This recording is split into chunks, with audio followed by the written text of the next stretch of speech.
फिर से आपको मथुरा की तस्वीर दिखाते हैं और गृह मंत्री अमित शाह जो कि इस वक्त संवाद कर रहे हैं। आया हूं 2022 के यूपी इलेक्शन के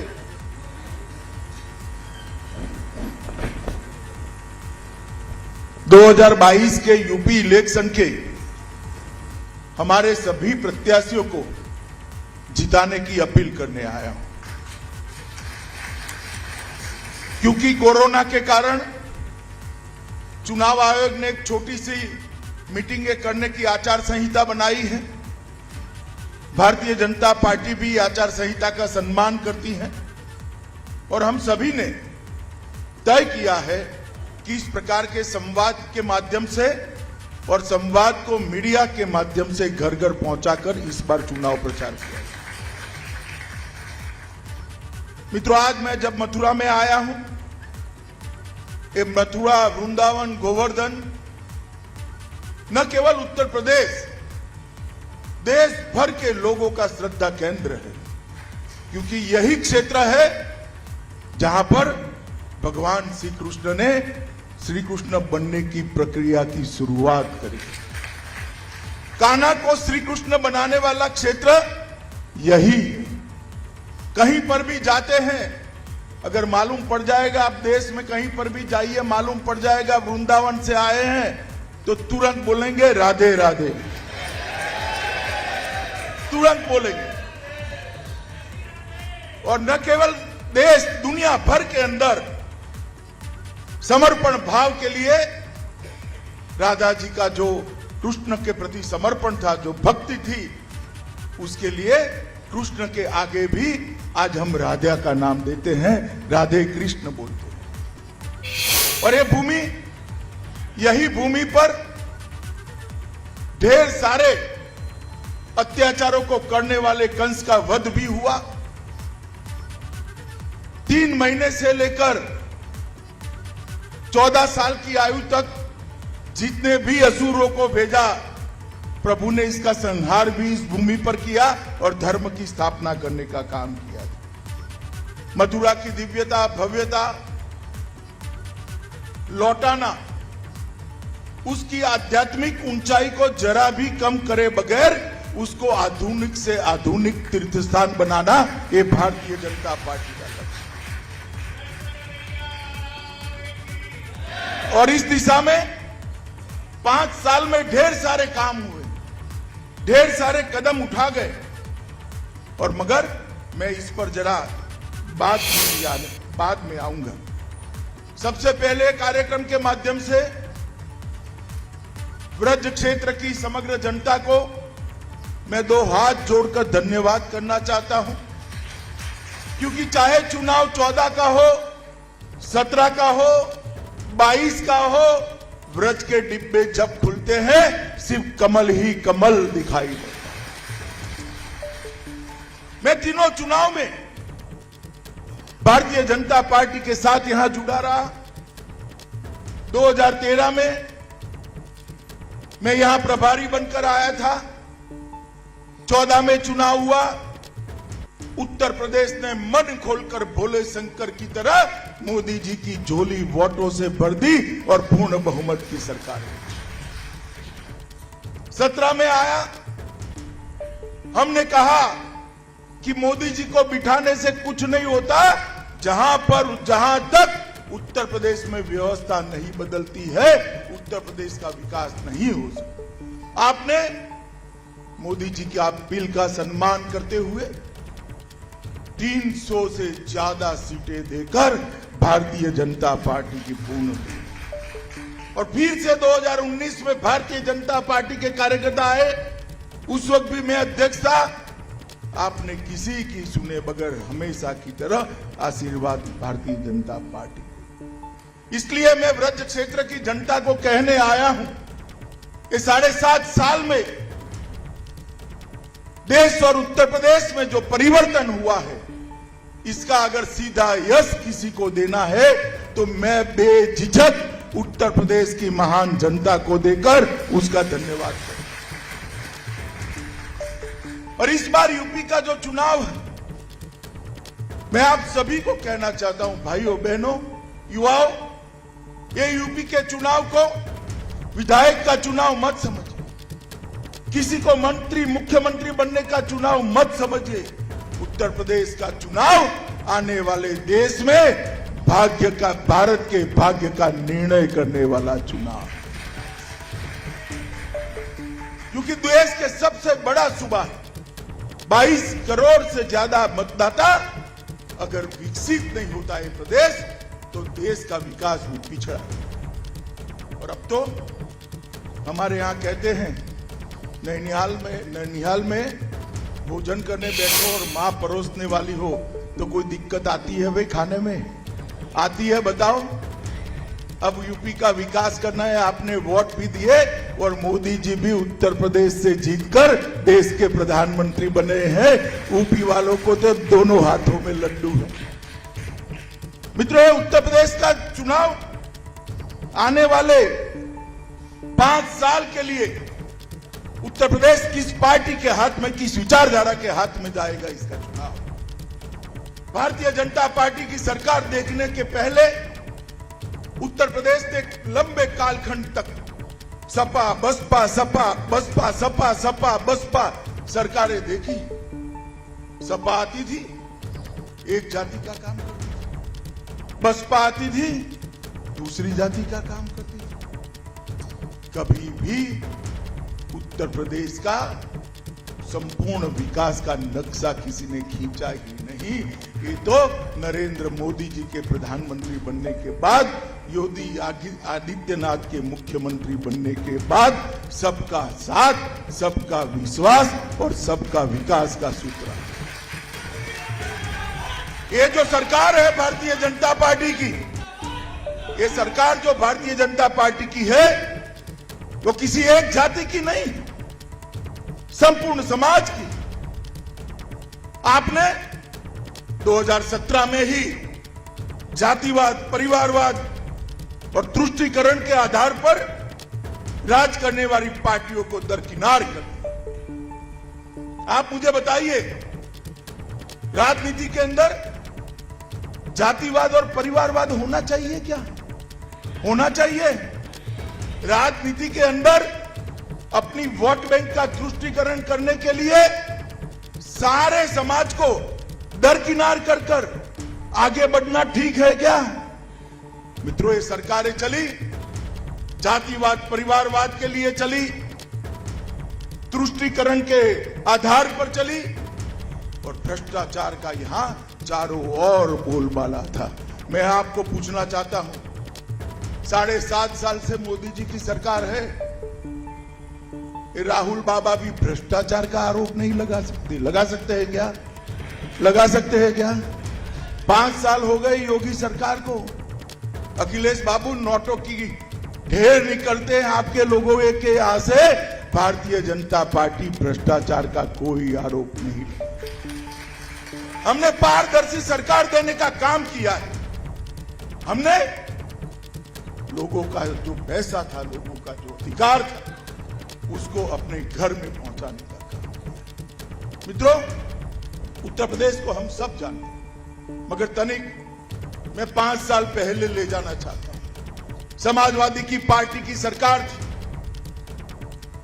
गुंडा राज था या नहीं था? बताओ भाई, जरा जोर से बोलो, था या नहीं था? बाहुबली परेशान करते थे या नहीं करते? बहन बच्चियों को सम्मान, उनका अपमान होता था या नहीं होता था? भारतीय जनता पार्टी की सरकार आई, जो बाहुबली से पहले पुलिस डरती थी, वो पुलिस से डरकर गले में पट्टी लगाकर सरेंडर कर रहे हैं, सरेंडर कर रहे हैं। और जब इन पर गाज गिरती है, अखिलेश जी के पेट में दर्द होता है।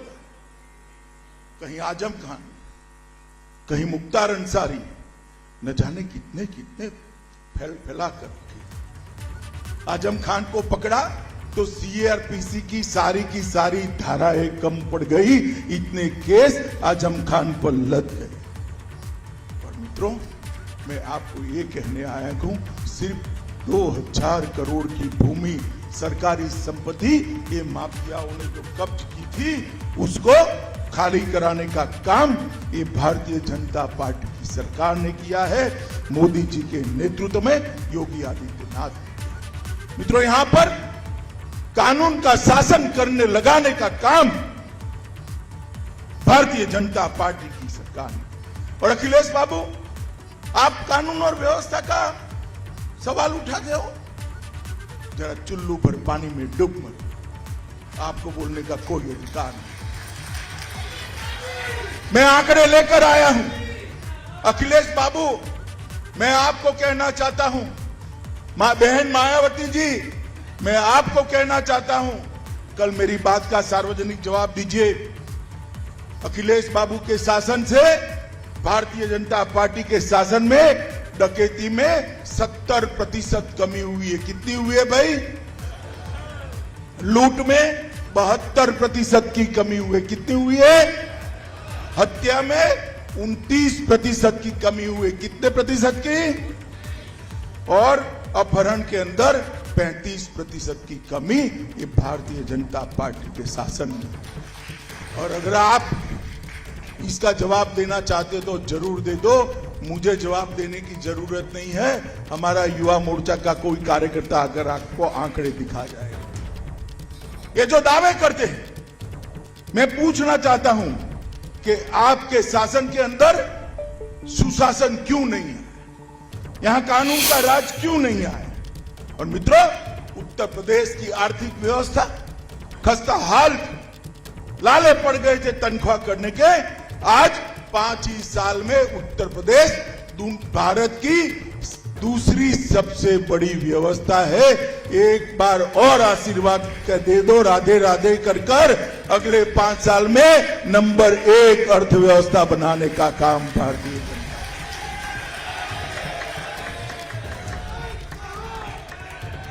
मित्रों, यहां बहुत सारी माताएं बहनें भी बैठी हैं। अब तो बोतल का जमाना आ गया है, परंतु पहले मटकी लेने जाते थे तो मटकी को ठीक से टकोरा लगाते थे या नहीं लगाते थे? जरा जोर से बोलो भाई, लगाते थे या नहीं लगाते? तो ये 100 रुपये की मटकी को टकोरा लगा लगा कर लेते हैं। 5 साल तक जिनको यूपी देना है, इस पर तो एक बार टकोरा लगा देना।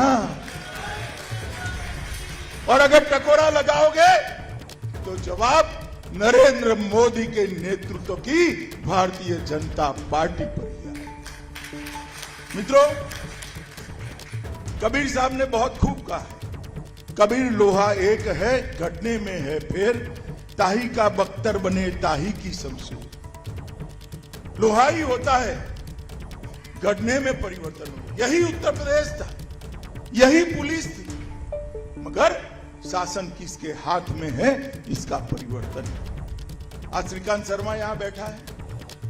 श्रीकांत को मैंने मेरे साथ कार्यालय में काम करते हुए देखा है। इतने युवा कार्यकर्ता को इतने बड़े राज्य का हमने ऊर्जा मंत्री बना दिया। जिले जिले में, मुझे बताओ भैया, जिले जिले में बिजली की स्थिति में सुधार हुआ है या नहीं हुआ है? शहरों में 24 घंटा बिजली आती है या नहीं आती? गांव में 20 से 23 घंटा बिजली आती है या नहीं आती? पहले आती थी क्या? आती थी क्या? तो कबीर साहब यही कहते हैं कि लोहे से ढाल भी बन सकती है, शमशीर भी बन सकती है। शासन अगर अखिलेश के हाथ में है तो गुंडों का राज होगा। शासन अगर भाजपा के हाथ में है तो विकास का रास्ता प्रशस्त होगा।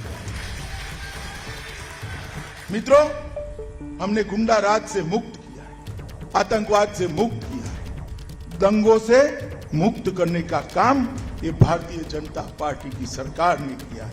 मित्रों, यहां पर ढेर सारे काम यहां पर किए गए हैं। मैं बहुत डिटेल में तो नहीं जाना चाहता हूं, कुछ जरूर बताऊंगा।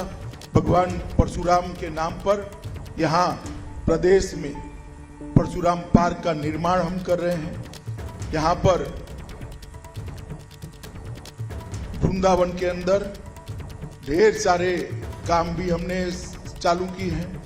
मथुरा में भव्य कृष्ण महोत्सव का उत्सव कर कर दुनिया भर के यात्री मथुरा में आए, ये परंपरा को भारतीय जनता पार्टी ने शुरू किया है। श्री कृष्ण जन्मभूमि क्षेत्र के 10 किलोमीटर में तीर्थ स्थल घोषित करने का काम भारतीय जनता पार्टी की सरकार ने किया है। वृंदावन, बरसाना, गोवर्धन, बलदेव, नंदगांव, राधाकुंड और गोकुल जैसे धामों को तीर्थ स्थान घोषित कर कर उसकी महत्ता और पवित्रता और दिव्यता को आगे बढ़ाने का काम भारतीय जनता पार्टी की सरकार ने किया है। ब्रज तीर्थ विकास परिषद की हमने स्थापना की है। ब्रज परंपराओं की सभी छटाओं, सांस्कृतिक पर्यावरण संबंधी भी चिंता यही समिति कर रही है और आने वाले दिनों में विश्व भर का पर्यटन यहाँ आए, इस प्रकार का हमने आयोजन किया है।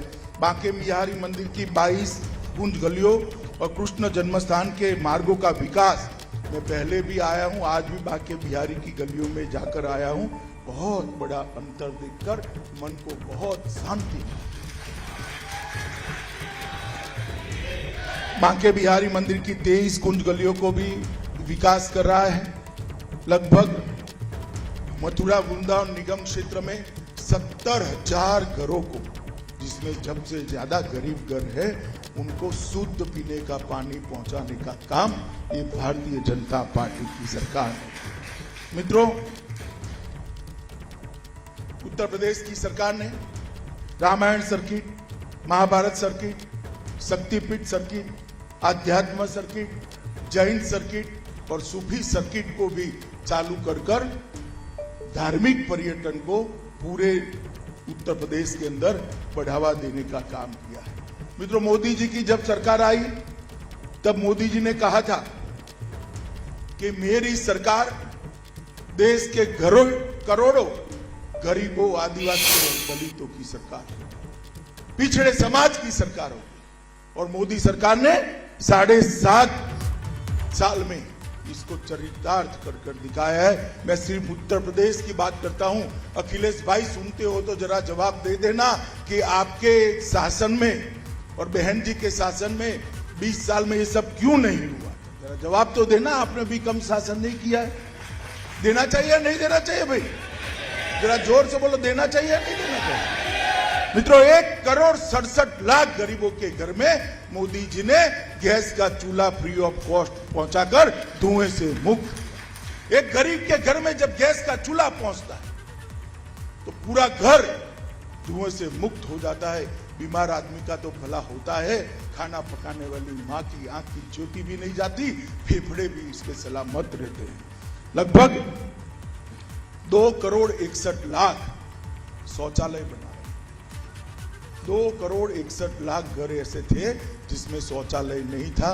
मित्रों, वो परिवार की महिलाओं की स्थिति की याद कल्पना करते। इसीलिए उत्तर प्रदेश में शौचालय को इज्जत घर नाम दिया है, जिसने महिलाओं का सम्मान बढ़ाने का काम किया है।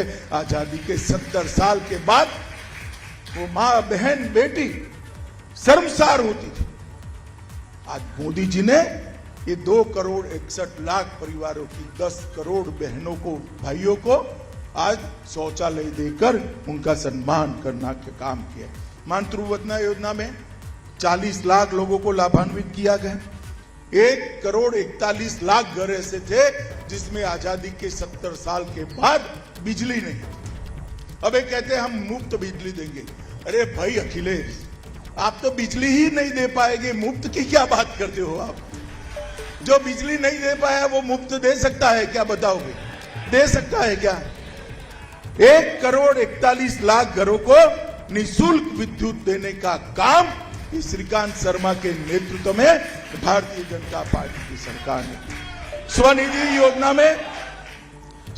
योजना में 8,80,000 रेहड़ी पटरी वाले भाइयों को मोदी जी ने लोन देकर उनके जीवन को कोरोना काल में पटरी पर चढ़ाने का काम किया है। प्रधानमंत्री श्रम योगी मानधन 6 लाख से ज्यादा लोगों को दिया गया। और उत्तर प्रदेश में जब कोरोना आया तब आप मानकर चलिएगा कि सबको डर था कि उत्तर प्रदेश के अंदर ज्यादातर आबादी गरीबी रेखा के नीचे है। किसी की रेहड़ी पटरी बंद हो जाएगी, किसी की ऑटो बंद हो जाएगी, किसी का कल कारखाने छोटे छोटे बंद हो जाएंगे। ये लोग खाएंगे क्या? कोई बचत तो होती नहीं। दिन का कमाकर शाम को खाते हैं। क्या होगा? मोदी जी ने 16 करोड़ लोगों को 2 साल से मुफ्त अनाज देकर उनके जीवन निर्वाह को आगे बढ़ाया। विश्व में कहीं पर भी चले जाइए मित्रों, कोई भी प्रांत में चले जाइए, कोई भी देश में चले जाइए, देश में 80 करोड़ और उत्तर प्रदेश में 15 करोड़ लोगों को, गरीब लोगों को खाने का अन्न नरेंद्र मोदी जी ने पहुंचाया है। मित्रों, मैं मानता हूं कि भारतीय जनता पार्टी की सबसे बड़ी उपलब्धि है और इसका आशीर्वाद भारतीय जनता पार्टी हमारे नेताओं के सर पर नहीं है, इसका आशीर्वाद ये वृंदावन और मथुरा की जनता के सर पर है, क्योंकि सरकार तो आपने बनाई। आप सरकार न बनाते तो एक कैसे होता? प्रधानमंत्री आवास योजना, गरीबों के पास घर नहीं थे। अखिलेश बाबू सुन लेना, गरीबों की बात करते रहे आप, घर नहीं थे गरीबों के लिए। 42 लाख लोगों को उत्तर प्रदेश में घर देने का काम नरेंद्र मोदी सरकार ने किया है। योगी आदित्यनाथ ने इसको नीचे तक पहुंचा है। 2 करोड़ 54 लाख किसानों को हर साल 6,000 रुपया, 37,000 करोड़ रुपया हमने सीधा इसके बैंक अकाउंट में पहुंचा है। अखिलेश शिवपाल की जोड़ी सुन ले, कोई बिचौलिया नहीं है, पैसे अब सीधे बैंक अकाउंट के अंदर जाते हैं और लगभग 15 करोड़ लोगों को प्रधानमंत्री आयुष्मान भारत योजना का कार्ड देकर 15 करोड़ लोगों को 5 लाख तक की सारी स्वास्थ्य की सुविधाएं फ्री ऑफ कॉस्ट करने का काम भारतीय जनता पार्टी की सरकार ने किया। 1 करोड़ 66 लाख किसान क्रेडिट कार्ड दिए। मैं गन्ना के क्षेत्र में आया हूं, पश्चिमी उत्तर प्रदेश में हूं। अखिलेश बाबू गन्ने की भी बात करते हैं। भैया अखिलेश, आपके राज्य में रिकॉर्ड लेकर आओ जनता के सामने, कितना पेमेंट हुआ? ये बुआ भतीजा दोनों के राज्य में 55,000 करोड़ का पेमेंट हुआ था। कितना हुआ था? जोर से बोलो भाई। भारतीय जनता पार्टी ने 1,48,000 करोड़ रुपया का। ये बुआ भतीजा के राज्य में 42 गन्ना मिले थी, 21 कर गए, 21 बंद कर दी ना। उसमें गबन भी हुआ, सीबीआई इंक्वायरी चल रही है। हमारे राज्य में एक भी नहीं बंद हुई और 20 की क्षमता विस्तरण का काम योगी आदित्यनाथ ने किया। ये गन्ने की बात कर, मोदी जी ने इथेनॉल खरीद कर गन्ना किसान को मजबूत किया। रॉ शुगर पर इंपोर्ट की ड्यूटी डालकर शुगर के दाम, चीनी के दाम बैलेंस कर किसान को अच्छा गन्ने का दाम मिले, ये सुनिश्चित किया है। और मित्रों, लॉकडाउन के अंदर भी ये मिलें बंद नहीं, ये मिलें चलती ही रही और ढेर सारे उसके कारीगरों को और गन्ना किसानों को अपना भुगतान समय पर मिलता है। मित्रों, ये प्रदेश एक ही प्रदेश ऐसा है उत्तराखंड बनने के बाद भी जहां सबसे ज्यादा संत महंत विराजमान होते हैं। चाहे चित्रकूट हो, चाहे काशी हो, चाहे वृंदावन, ढेर सारे संतों महात्माओं का यहाँ डेरा लगा रहता है। क्यों लगा रहता है भाई? क्योंकि यही तो भूमि है जहां से हमारी संस्कृति पनपी। महाभारत, रामायण, ये सभी इसी भूमि पर हुए। ढेर सारे अपने श्रद्धा केंद्रों का जीर्णोद्धार नहीं होता। मित्रों, आप मुझे बताओ, मोदी जी की सरकार न होती तो राम जन्मभूमि का मंदिर संभव था क्या? होता क्या? बाबा विश्वनाथ का कॉरिडोर बनता क्या? विंध्यवासिनी का पुनर्निर्माण होता क्या? ये भारतीय जनता पार्टी की सरकार है जिसने वोट बैंक की चिंता करे बगैर समाज के श्रद्धा केंद्रों को फिर से दैदीप्यमान करने का काम किया है। मित्रों, आपने दूसरी बार मोदी जी को वोट दिया? पूर्ण बहुमत की सरकार बनाई। हमें हमेशा कहते थे, अखिलेश जी हमेशा कहते थे कि मंदिर वहीं बनाएंगे मगर तिथि नहीं बताएंगे। अखिलेश जी, भूमि पूजन हो गया है, आपको निमंत्रण है, आप भी आ जाना जब ध्वजा चढ़ती। मित्रों, 70 साल से भारतीय जनता पार्टी मांग करती थी कि कश्मीर के अंदर धारा 370 उखाड़ कर फेंक देनी चाहिए। ये पूरा का पूरा कश्मीर ये भारत का है, कश्मीर भारत का अभिन्न अंग है, पूरा देश इसके साथ सहमत था। मगर धारा 370 को वोट बैंक की लालच में कोई छूता नहीं था। आपने दूसरी बार सरकार बनाई और 5 अगस्त 2019 को नरेंद्र मोदी जी ने धारा 370 को उखाड़ कर फेंक।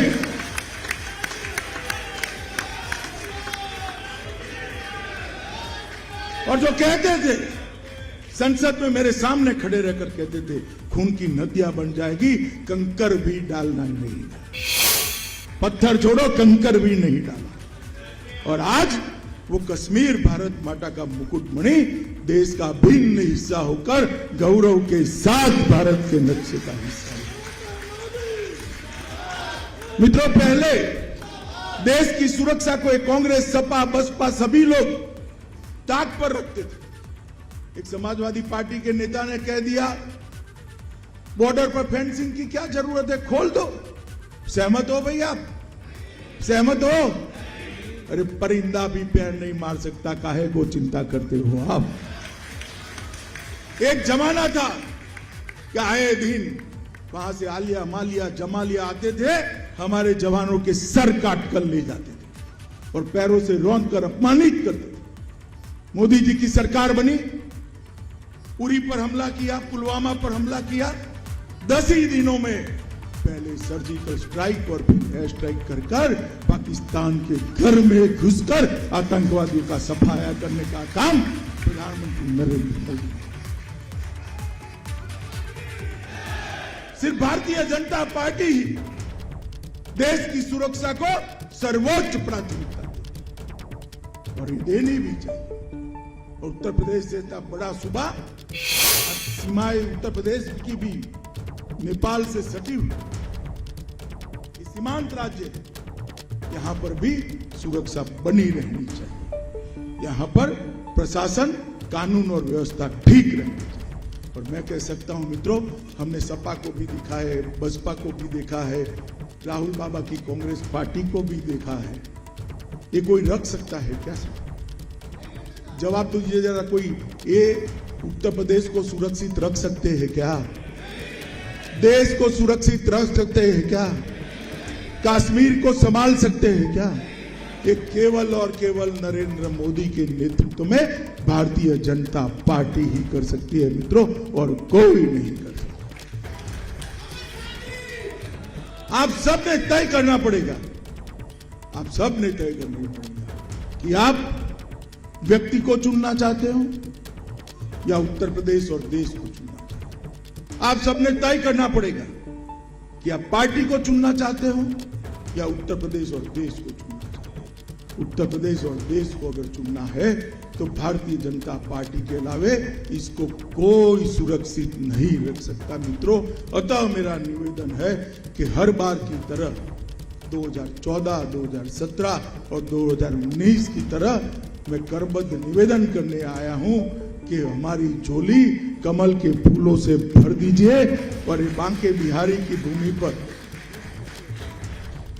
ये मथुरा की भूमि में, पवित्र भूमि पर खड़ा रहकर कहता हूं, हमारा वादा है कि उत्तर प्रदेश को सुरक्षित भी रखेंगे, सलामत भी रखेंगे, विकसित भी बनाएंगे और देश में नंबर 1 बनाएंगे।